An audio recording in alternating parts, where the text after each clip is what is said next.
What is going on, my friends, and welcome back to another video on the channel. Well, in today's video, we are going to be going over Mana as its price is now inching towards this key move that we have been waiting for the last couple of days. Now, in yesterday's video, we were seeing the beginning of this ascending wedge forming, in which I said, realistically, right now, while we're at such a strong level of support and we have such a strong level of resistance above us, we're in a bit of a 50-50, and I think that realistically for me right now, I'd rather just sit back and watch and see what happens. Of course, we had some beautiful entries back at 321 and even a real good entry at 354, and at this point I would rather kind of sit back and see how this thing plays out. Because where we are right now is we're knocking on the door of a new all-time high. I'm under the belief that once we clear $4.39, that we are now looking great to see the big move to the upside, surpassing our previous high around $5 to $5.15. But the thing is, we are also in a bit of an ascending wedge in the long term, back since the beginning to middle of November. So what that means for us is that at some point we will break to the downside. And the thing about that is, if we break to the downside at this point, there is the possibility of us seeing 20 to 30% declines off of that loss of support. And so since we are at such a battle, such a strong 50-50 right now between such a strong level of resistance and such a strong level of support, I would much rather just kind of wait this out, see what happens, and then take advantage of that to the best of my abilities. So leading up to this big move, one thing we can see forming on the charts right now is another one of these nice little inverse head and shoulders, or even possibly a cup and handle pattern right here.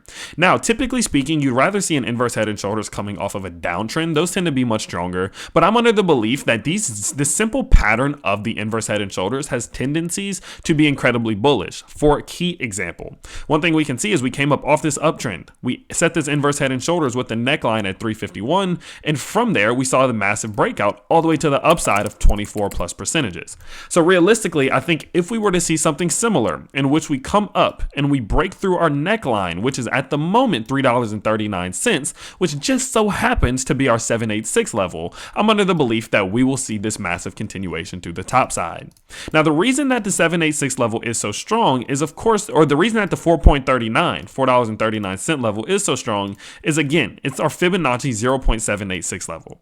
Usually once we clear that level, we are set to set that all-time high and possibly see a 1.272 to 1.618 fib extensions, $5.50, $6 plus.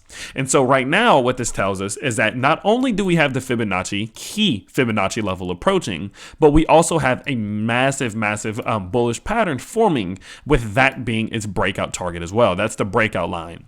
So that only further confirms that $4.39 is one of the most important levels that we can pay attention to right now, and the interaction at that point is going to tell us everything that we need to know about where this thing is going over the midterm. But do remember, now that we are looking to work our way back up, since this is such a strong level, there is still the possibility of us seeing the push down. So the reason I'm waiting is because just like it is the door to a bull market, it can also be the barrier to a short-term quote-unquote bear market. And what that means is that if we're unable to open this really heavy door, that we may get pushed back down, which would entail a breakout through the bottom side of our support here, which could lead us to some of those more dramatic falls, maybe some type of M top, which could break us back down towards the low $3, okay?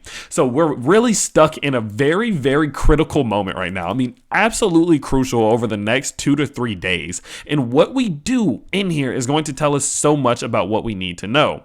So what I would be paying the most attention to is how do we interact here. In the event in which we break out to the 786, all we have to do at that point is come up to set this new high. We just need to get towards $5.15. The door to $5.15 is $4.39. And so what I'm looking for right now is, can we make that move happen? Because if so, we very well could be looking at just wave 3 of a potential 5 massive waves for Mana, being wave 1, wave 2 to the downside, wave 3 to the upside, in which we maybe put in just barely a higher high. Maybe we see some huge retracement back to the levels we're at now before seeing that big wave 5, which is typically one of the most bullish for your cryptocurrencies. And so overall, what I'm looking for is to see us put in this higher high, see us work our way back up over this all-time high, so we confirm this. So even if we do see a pullback at that point, we do see this large continuation into the future to further say that Mana is just getting started.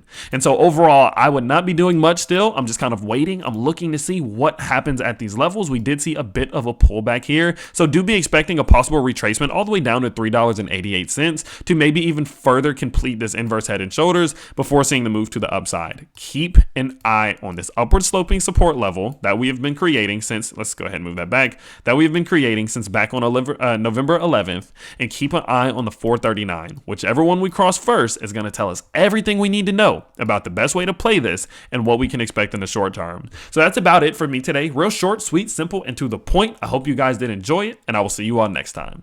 Peace.